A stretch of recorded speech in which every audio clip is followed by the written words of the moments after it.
Thank you, QED, for inviting me here.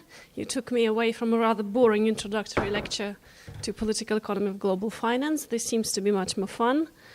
I think if my job as an academic is to summarize, observe, it seems that shadow banking is universally disliked as a term.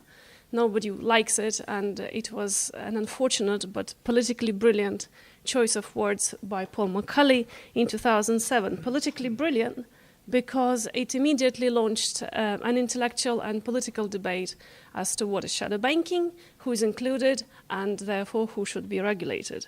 And that pretty much defines or explains why, unusually for a complex financial or economic subject, the literature, academic and policy literature on shadow banking, has evolved incredibly quickly over pretty much 4 to 5 years.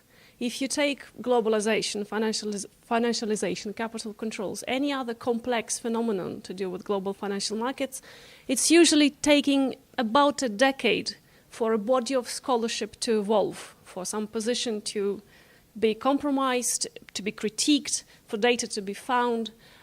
Shadow banking is ahead of that. It's gone through 3 distinct stages in about 5 years. And unfortunately for academics, it is not academia that is leading the debate. It is actually the regulators and market and policy practitioners that, with hands-on access to data, are very much shaping what the consensus might be.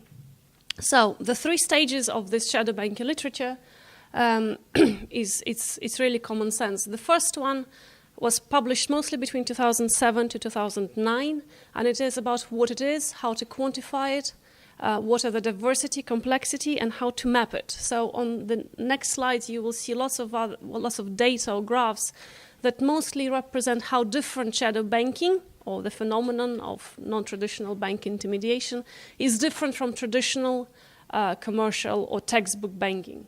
So it's about changing geopolitical currency systems and international finance. It's about altering balance sheets of banks and how they could be understood. It's about entities that now inhabit the financial systems that are not banks, and this was news to many academic professors and, of course, students. The geography of shadow banking, this is FSB data. It's very Anglo-Saxon. It's predominantly Anglo-Saxon, with, I think, the Netherlands and Japan closely following with about 8% share.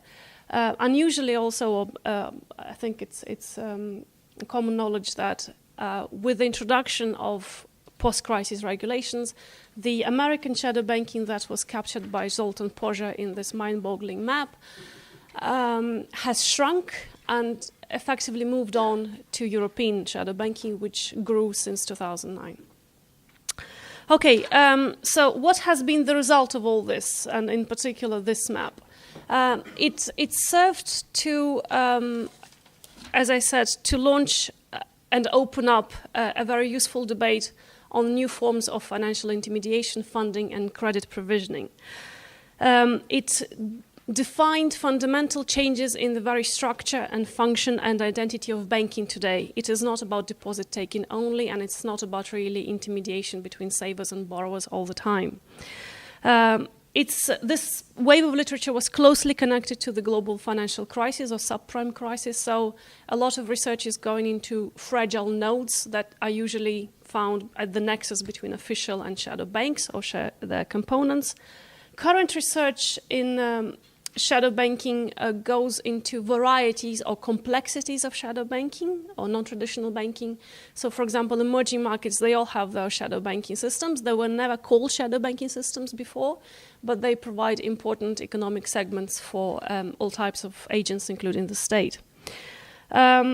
Academically, for those who are interested, particularly Pozsar's map problematized financial complexity. I know it sounds like jargon, but really the idea that finance is sophisticated and necessarily complex has become openly open to debate and critique. A lot of people are calling for boring banking, for simple banking, and therefore for much simpler regulation. And it raised prudential concerns, and there is a lot of literature and data mining now going into further work on prudential concerns. Another result of this first wave of mapping literature was, of course, more conceptual. The next generation of scholars, mostly it's legal economists and again regulators and practitioners, are going into questions: why has it become a system and what are the origins? There is a broad consensus in most disciplines that are busy with shadow banking that it's a result of something called regulatory arbitrage. This regulatory arbitrage, in turn, can be or is being interpreted from two different positions in, for example, political science. Either that regulations themselves are always inadequate and late in taming, regulating, safeguarding financial competition and innovation, or alternatively, the second substream of literature suggests that it is financial agents themselves that, by their behavior, alter the structures, incentives, and conditions of financial institutions or markets.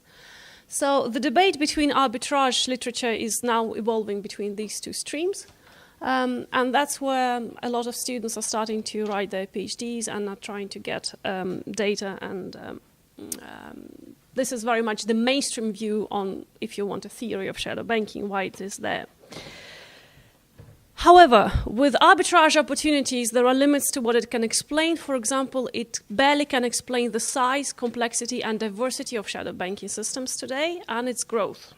It's unclear why it's growing. Is it because regulations are new, authorized, and legislated into, and it continues to grow, or because they're inadequate? 5 minutes, thank you. So there is a third stream of literature that is emergent in non-traditional economic sciences. They're going from heterodox economics, from post-Keynesian thought, from sociology, and even anthropology. And most of these works find regulatory arbitrage explanations quite limited. They ask a much bigger structural question about what is the need for the shadow banking system, or whatever we want to call it, let's say the mirror banking system or the alternative banking system. And the consensus is very much along the lines of what previous speakers have already said. It is here to stay. It serves a useful function in financial markets. It is there because somebody invented it. Only the need for it comes from the very simple fact that despite globalization of finance, despite the seemingly fluid money, there is not enough capital that would satisfy contemporary investors or financial agents. So counterintuitively, in the age of global capital, speculative crises, and various other things to do with hot money and capital flows, actually there are a lot of scholars today who are writing about shortage of capital and, if you want, over-invested future. Shadow banking provides a valuable access to financial future. It parcels it into pieces of debt through financial papers, and it brings societies and economies into something out of the restraints of the present. I know it sounds philosophical, but it's confirmed by three functions that shadow banking entities have been identified to do: liquidity transformation, maturity transformation, and collateral mining. You can understand that this is probably now the youngest stream of scholarship that is out there, but it's, to me at least, it's most interesting, because I think that's where the future of any academic research, if any, on the financial system and its place in the global economy or society can be found. So to summarize,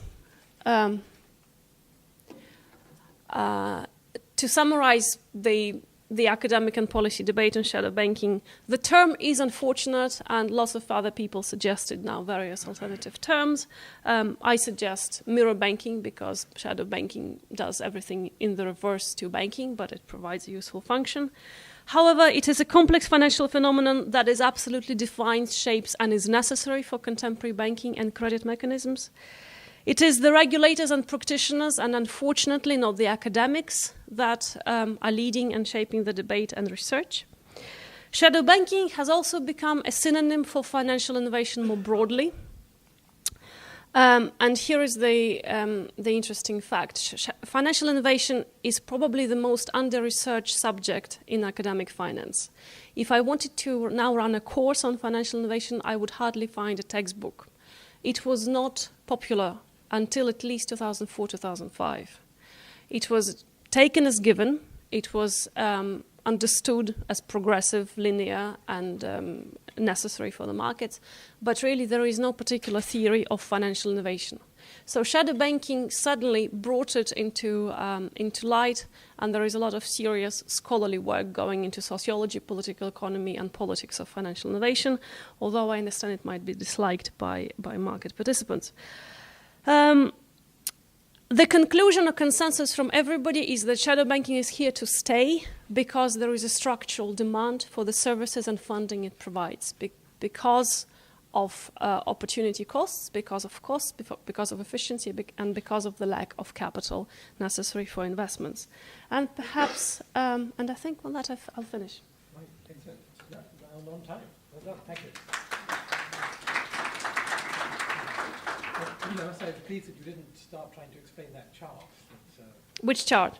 The Porsche's? The one with the computer map? Everywhere, yes. Yeah, I know the author. He's a kid. Yeah, He's a kid. He was bored when his wife went on holiday. I realize I'm on record. And I asked him, how long did it take you to come up with the map? And it was a week. Yes. Of course, the most significant fact about the map is that the top rectangle is the official American financial system, official American banking system in 2009, I think. The rest is American shadow banking system, which even visibly is much bigger and more important and more complex in its organization. In turn, the bigger part consists of cash and synthetic parts. Cash is funding, synthetic is financial innovation. And according to most analyses, the synthetic complex securitizations were wiped out, taken, or rolled over post-crisis. So the authors of the map are suggesting that it's no longer necessarily accurate in a post-crisis environment, but it was a wake-up call for a lot of people.